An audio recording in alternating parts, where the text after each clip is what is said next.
Studio Monday. I'm going to be sharing this fun card with you today that features a dimensional inlay die cutting technique. In today's video, I'll be showing you how I colored these beautiful poinsettias and then die cut them to create a dimensional effect on my card, which creates a beautiful background and a dimensional feel. Now, for those of you that don't know, today is also Poinsettia Day. It's National Poinsettia Day. So, happy Poinsettia Day, and this is the reason why I've actually chosen to use the poinsettias for this technique. However, you can use any type of images that you want to create the same effect. I'm starting off by stamping the outline poinsettia from the poinsettia stamp set from Simon Says Stamp. Saying a lot of poinsettias here. So I'm going to go ahead and fill the background of this card with these poinsettias. I'm using Canson XL watercolor paper, and the ink that I'm using to stamp these images is Schoolhouse Red ink from Simon Says Stamp. I've chosen the Simon Says Stamp ink to go ahead and stamp my images with because it is waterproof, and I'm doing some Zig Clean Color watercoloring on these images. Now, believe it or not, the coloring that I did on these images uses only one color for the flowers and only two for the leaves.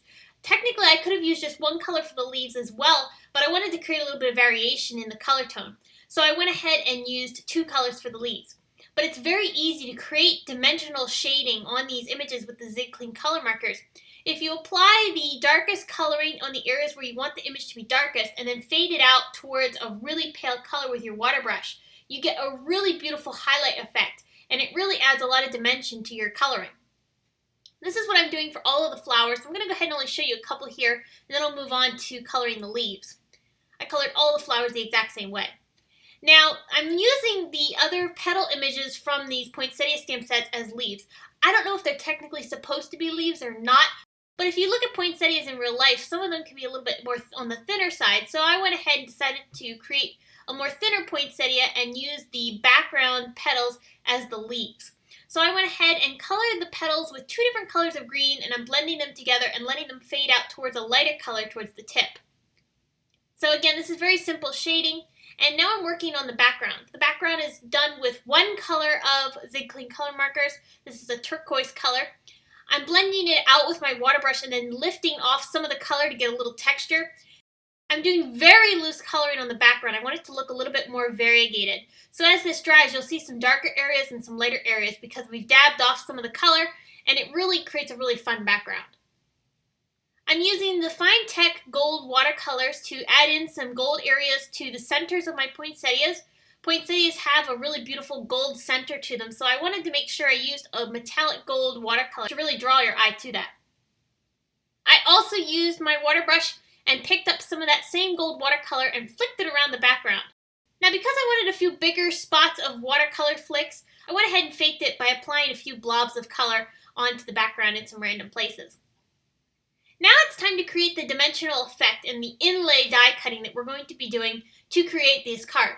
So I'm taking the coordinating poinsettia dies. So whatever image you're using for this technique, you want to make sure you have coordinating dies with this because that's what's going to allow you to get that dimensional inlay die cutting effect.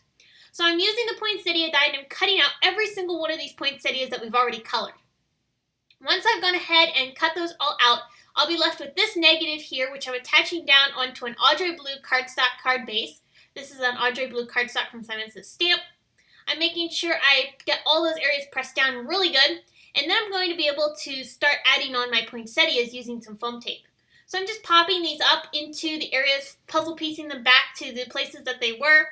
I went ahead and popped them up with a couple pieces of foam tape on each image until I have the background completely covered with the poinsettias once again, and we have a really beautiful dimensional inlay effect. Next, I want to work on my sentiment. So I'm using the Believe Stamp and Die set from Simon Says Stamp, and I'm covering a piece of white cardstock with some Simon Says Stamp clear ink. You can use Versamark ink or any other embossing ink that you have on hand. I just need to create some glitter paper because I want to create a beautiful gold glittery sentiment for this card. So I'm taking the Nouveau Gold Shimmer Embossing Powder, and I don't remember the exact name of this embossing powder, but I'll have it linked in the video description and also on the Simon blog. But I'm just applying that over top of the sticky ink that we applied down onto the cardstock, and now I'm going to go ahead and use my heat gun to melt that embossing powder. Once the embossing powder is completely melted and cool, I'm able to die cut this with the Believe die. So this is the Believe script die. And this is going to create a really pretty glittery sentiment. So it's a really great way to use your embossing powders to create your own glitter papers if you don't have a specific color on hand. So I'm going ahead and popping out the script die. This script die is very delicate and really intricate. So you want to make sure you're careful as you're lifting this out of the die. I like using a craft pick to help me start to pull it out, and then I can go ahead and carefully pull the rest of it out as well. So here's that beautiful script. It's so beautiful and delicate. I really love this die. I also die cut that same Believe die from 2 other pieces of white cardstock, and I'm just using those to layer behind the gold glitter one, and that's going to help give it a little bit of dimension so that we can go ahead and pop it up off of the outline. The outline I die cut with some Simon Says stamped vellum. This outline die comes with the Believe script die, so you actually get 2 dies in this die set. And I love that it has the outline because it allows you to do something like this where you create a piece of vellum and you have it layered behind the delicate sentiment to help pop it up off of your card. That's what I did here. I just used some foam tape to pop it up off of the card, and I used one of the sentiments from the Believe stamp set and heat embossed that onto a strip of Schoolhouse Red cardstock. For some embellishing, I used some sparkling clear sequins from Pretty Pink Posh, and now I'm using some of the Nouveau glitter drops, and this is in the gold color. I'm just adding that to the center of my poinsettias to give them a little bit more dimension and lift off of the card. And that's going to finish off today's project. So I hope this has inspired you to do some different techniques to create some fun inlay dimensional die cutting on your cards, as well as some tips and tricks for doing some really simple shading on your images to create really beautiful and realistic effects using just one marker. If you enjoyed this video, please give it a big thumbs up, subscribe to our YouTube channel, and you can connect with us on social media at Facebook, Instagram, Pinterest, YouTube, as well as our blog. Thanks so much for watching. I will see you again soon, and happy National Poinsettia Day!